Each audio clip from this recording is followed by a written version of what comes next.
Hello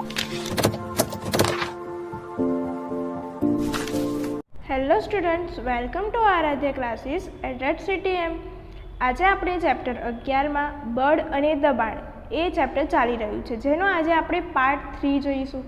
part 1 અને 2માં આપણે બળ વિશે થોડી ઘણી જાણકારી મેળવી. એટલે કે બળ એને બીજા કરતાં વધારે હોઈ શકે, કાં તો ઓછું હોઈ શકે અથવા તો સમાન પણ હોઈ શકે.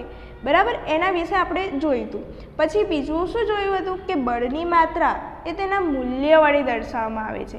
એટલે કે જે બાજુ મૂલ્ય વધારે, બળ જે બાજુ વધારે એ બાજુ, જેવી રીતે કે મેં ઉદાહરણ આપ્યું હતું તમને એક બોક્સનું, બરાબર, જે બાજુ બળ વધારે હશે એ બાજુ બોક્સ ખસશે. પછી બે બાજુથી સમાન બળ આપવામાં આવે તો બોક્સ ત્યાંના ત્યાં રહેશે.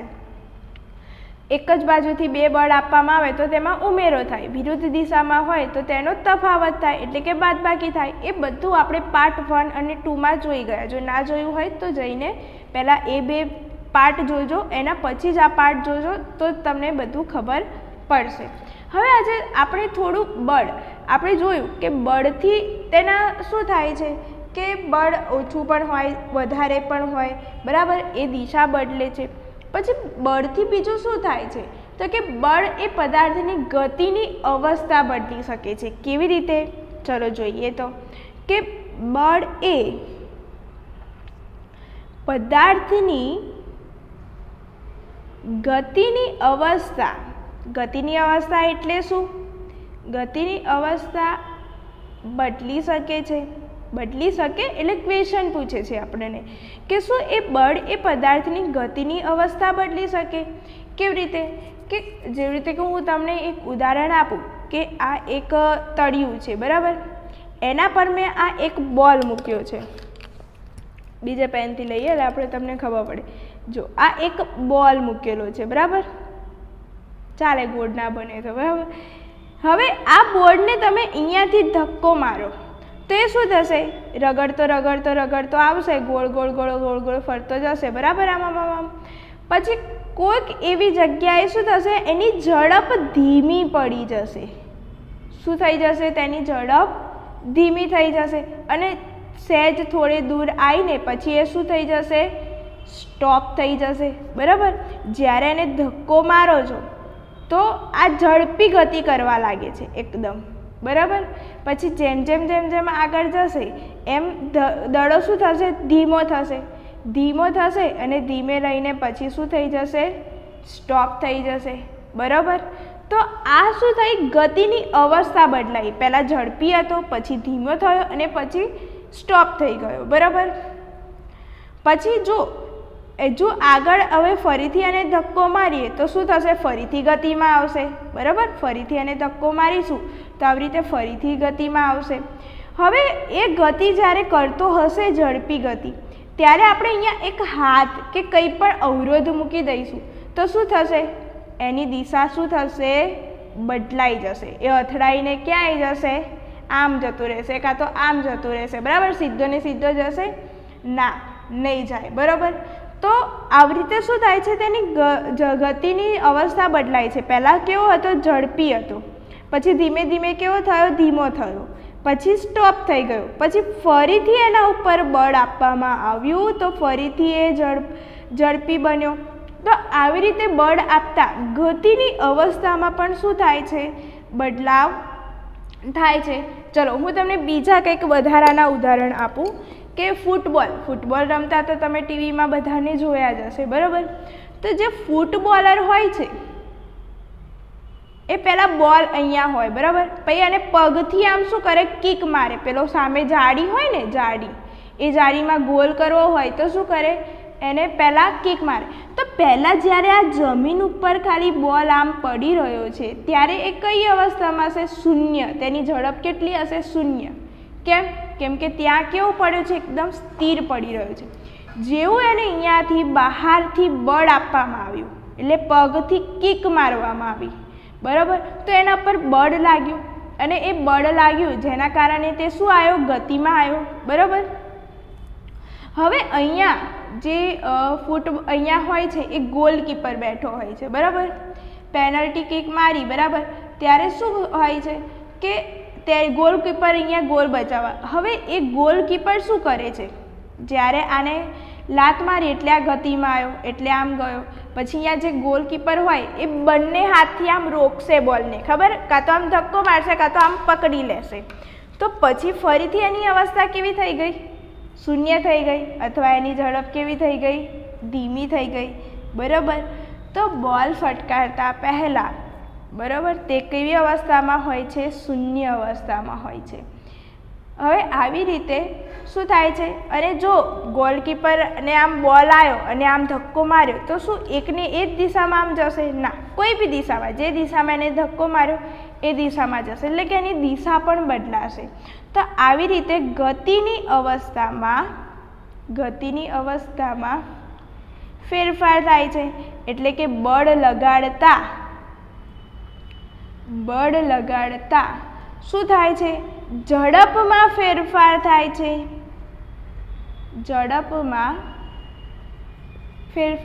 છે. ખ્યાલ આવ્યો કે ના આવ્યો? બરાબર. જો આપણે આ બોલ છે, બરાબર,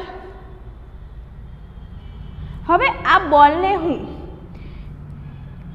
આ બાજુ ગતિ કરે છે, આ બોલ આ બાજુ આમ રગડીને ગયો છે, બરાબર, એ જ દિશામાં અહીંયાથી પાછળથી બળ આપું તો શું થશે, વધુ ઝડપી ગતિ કરશે. બરાબર.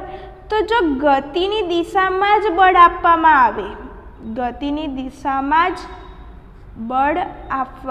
આવે તો શું થાય છે, ઝડપમાં વધે છે, ઝડપમાં વધારો થાય છે. બરાબર. પરંતુ હવે આ કોઈ પણ દડો છે, બરાબર, એ આમ ગતિ કરી રહ્યો છે. હવે એને હું આ સાઈડથી બળ આપું અથવા તો અહીંયા કંઈક બળ આપી દઉં, મૂકી દઉં, બરાબર, તો એ શું થશે, અથડાઈને એની ઝડપ કેવી થઈ જશે, ધીમી જતી રહેશે, અથવા તો આ સાઈડ જતું રહેશે. તો જો ગતિની વિરુદ્ધ દિશામાં બળ આપવામાં આવે તો ઝડપ ઘટે છે. જેવી રીતે કે તમે સાયકલ ચલાવતા હોય, બરાબર, તમે આ બાજુ સાયકલ ચલાવતા હોય અને પવન સામેથી આવતો હોય તો તમારે બહુ જોરથી પેન્ડલ મારવા પડે કે ના મારવા પડે? બરાબર. પરંતુ જો તમે આ જ બાજુ ગતિ કરતા હોય અને પવન પણ આ બાજુથી જ આવતો હોય તો તમારે બહુ વધારે પેન્ડલ અથવા બળની જરૂર પડશે નહીં. બરાબર.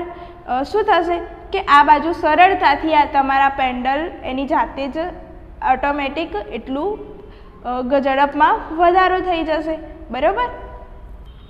આ પરથી આપણે એવું કહી શકીએ કે પદાર્થની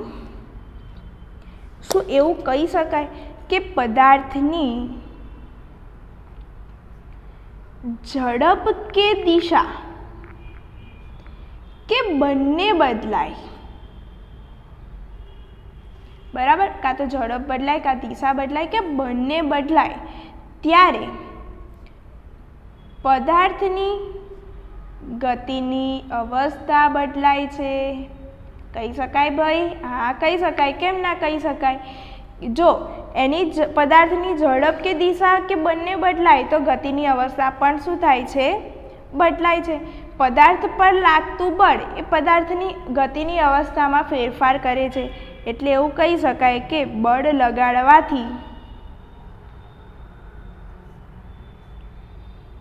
પદાર્થની ગતિની અવસ્થામાં ફેરફાર કરે છે. બરાબર.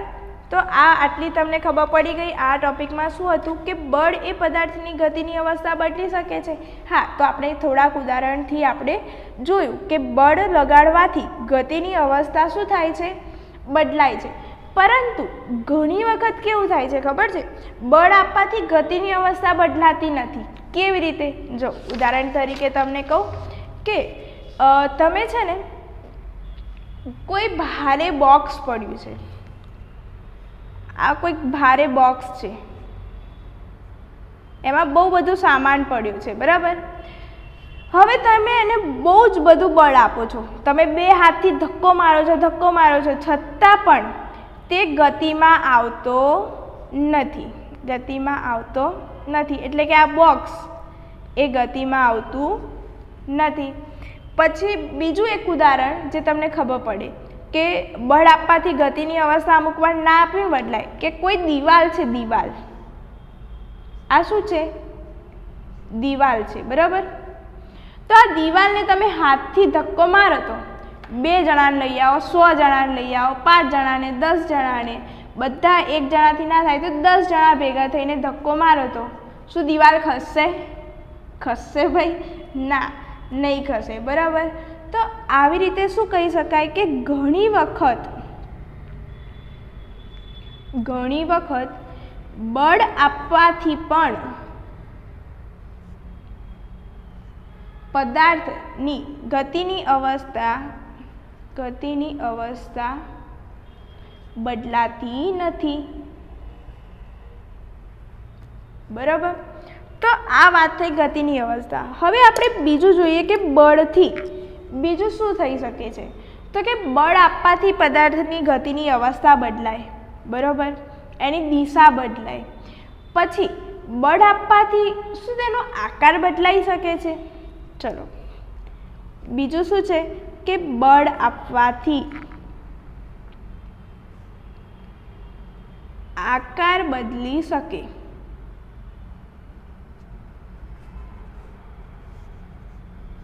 બળ આપવાથી શું થાય છે? આકાર પણ બદલી શકાય છે. કેવી રીતે આકાર બદલી શકાય છે? તો તમને એક ઉદાહરણ આપું. તમે સાયકલની સીટ પર જ્યારે તમે બેસો છો તો સીટ શું થાય છે? દબાઈ જાય છે. એટલે તમે ઉપરથી શું કર્યું? બેઠા એટલે ઉપરથી ધક્કો આપ્યો, એટલે શું આપ્યું? બળ આપ્યું. પહેલાં કેવી હતી? આમ હતી, બરાબર, સ્પ્રિંગ. પછી બેઠા એટલે દબાઈ ગઈ, તો એના આકારમાં ફેરફાર થયો. પહેલો આટલો હતો, પછી આટલો થયો, તો આકારમાં ફેરફાર થયો કે ના થયો? બરાબર. પછી બીજો એક ઉદાહરણ આપું કે ફુગ્ગો છે, કોઈ ફુગ્ગો ફૂલાયેલો, બરાબર, એને આમ વચ્ચે રાખો ને 2 હથેળીથી જોરથી દબાવો તો શું થશે? ફૂટી ગયો. તો શું પહેલાં જે આકારમાં હતો એ જ આકારમાં હવે છે? ના. તો એ પણ શું થયું? તેનો આકાર બદલાયો. તો કયા કયા ઉદાહરણો છે? તો કે સાયકલની સીટમાં રહેલી સ્પ્રિંગ, પછી ફૂલાવેલો ફુગ્ગો, પછી રબર બેન્ડ. કોઈ રબર બેન્ડને આમ ખેંચો તો, ખેંચવું એ પણ બળ છે ને એક જાતનું, તો આમ ખેંચો તો રબર બેન્ડને તો ઓકે ખેંચાઈ ગયું, એનો આકારમાં ફેરફાર થયો. છોડી દો, શું થયું? પાછું એની મૂળ સ્થિતિમાં આવી ગયું, તો રબર બેન્ડ. તો આ પરથી કહી શકાય કે બળ લગાડવાથી આકારમાં ફેરફાર થાય છે. આકારમાં ફેરફાર થાય છે, બરાબર. હવે બીજું, બળથી આપણને કેટલી વસ્તુઓ, જો બળ લગાડવાથી કઈ વસ્તુઓ થઈ. તો સૌથી પહેલાં તો આપણે શું શીખ્યા? બળ લગાડવાથી કોઈ પદાર્થ સ્થિર હોય તો ગતિમાં આવે, બરાબર. પછી ગતિમાં હોય અને ફરીથી બળ લગાડવામાં આવે તો ઝડપમાં ફેરફાર થાય. પછી ઝડપમાં ફેરફાર થાય અને વચ્ચે કંઈક અવરોધ લાગીએ તો દિશા બદલાય, દિશામાં ફેરફાર થાય. પછી બીજું શું? એક આકાર બદલાય, આકારમાં ફેરફાર થાય. આ બધામાંથી કાં તો થોડીક અસર ઉત્પન્ન થાય, એક ક્રિયામાં થોડી અસર ઉત્પન્ન થાય, અથવા તો બધી જ અસરો ઉત્પન્ન થાય છે. બધી જ અસરો ઉત્પન્ન થાય છે.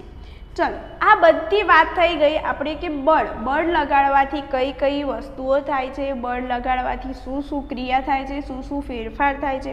હવે બળના આપણે પ્રકારો જોઈએ. ચલો, તો બળના જે પ્રકારો છે એ આપણે આના પછીના નેક્સ્ટ લેક્ચરમાં જોઈશું.